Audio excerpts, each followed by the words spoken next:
নহয়, প্ৰথমে মই অসম প্ৰদেশ কংগ্ৰেছ কমিটিৰ সভাপতি গৌৰৱ গগৈ ডাঙৰীয়াক ধন্যবাদ জনাইছোঁ।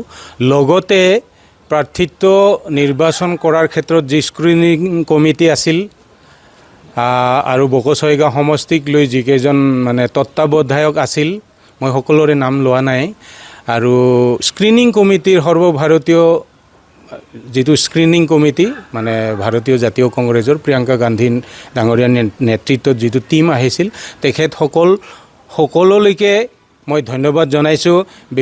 লগতে কংগ্ৰেছ লেজিছলেটৰ পাৰ্টিৰ মানে বিৰোধী দলপতি দেৱব্ৰত শইকীয়া ডাঙৰীয়া তেখেতলৈকেও মই ব্যক্তিগতভাৱে মোৰ মানে শুভেচ্ছা জনাইছোঁ, ধন্যবাদ জনাইছোঁ, মই কৃতজ্ঞতা জনাইছোঁ সকলোলৈকে। আৰু লগতে একে সময়তে মই আজি হোলীৰ দিন বকো সমষ্টিবাসী তথা বকোবাসী ৰাইজ, যিসকল ব্যক্তি, যিসকল দল সংগঠনৰ মানে নেতৃত্বত থকা ব্যক্তিয়ে মোক বিভিন্ন সময়ত মানে ৰাজনীতিত আহিবৰ কাৰণে এনকাৰেজ কৰিছিল, প্ৰেৰণা যোগাইছিল, তেখেতসকললৈও মই আজিৰ সুযোগতে ধন্যবাদ জনাইছোঁ, কৃতজ্ঞতা জনাইছোঁ।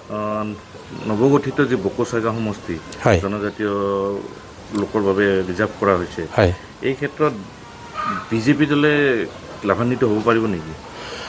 লাভান্বিত হ'ব পাৰিব নোৱাৰিব সেইটো ইলেকশ্যনত কণ্টেষ্ট এটা হ'ব, সেইটো মোৰ বিশ্বাস আছে, কণ্টেষ্ট হ'ব। আৰু মই ভাবোঁ বকো সমষ্টিৰ ৰাইজে 50 বছৰ আগত পাবলগীয়া সমষ্টিটো 50 বছৰ পিছত পাইছে। গতিকে সমষ্টিটোক লৈ মই ভাবোঁ ভোটাৰসকলৰো নিশ্চয় দায়িত্ব থাকিব।